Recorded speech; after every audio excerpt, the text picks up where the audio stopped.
بوڑھے باپ کی یہ حالت زار دیکھ کر لڑکوں نے ناگواری اور حیرت کے ساتھ کہا، ابا جان، کیا آپ کی زندگی کا مالک یوسف ہے؟ اور کیا آپ کے دل کی دھڑکنوں پر یوسف کا قبضہ ہے؟ آپ تو یوسف کی ہی یاد میں سدا لگے رہو گے، یہاں تک کہ جاں بلب ہو جاؤ گے یا آپ کا دم ہی نکل جائے گا۔ بیٹوں کی یہ بات سن کر حضرت یعقوب علیہ السلام نے جواب دیا کہ میں اپنے پروردگار کے الطاف بے کراں کا علم رکھتا ہوں جو تم نہیں رکھتے، اور اس کے ان اسرار و علوم سے واقف ہوں جن سے تم نہیں ہو، اس لیے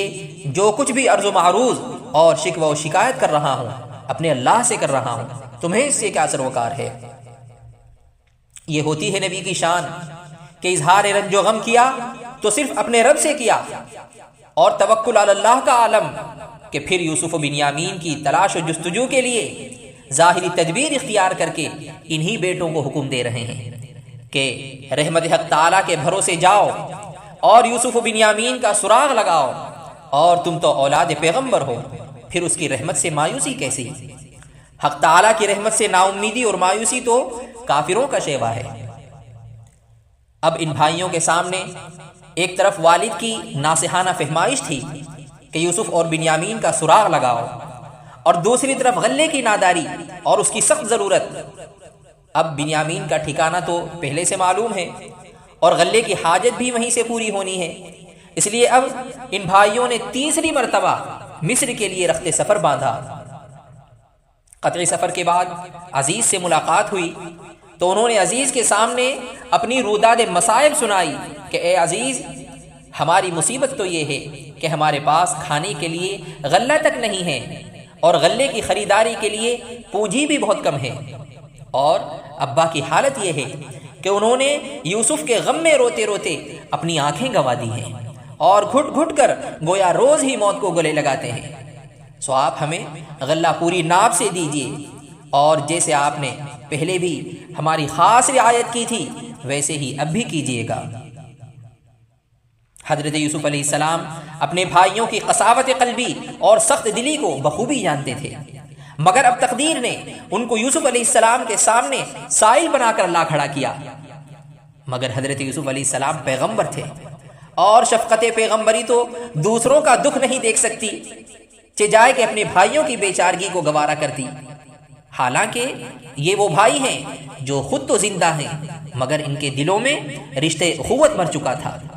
پھر بھی بھائیوں کا گدایانہ لہجہ اور سائلانہ انداز دیکھ کر یوسف کا دل پگھل گیا، اور اب رہا نہ گیا، اور جو راز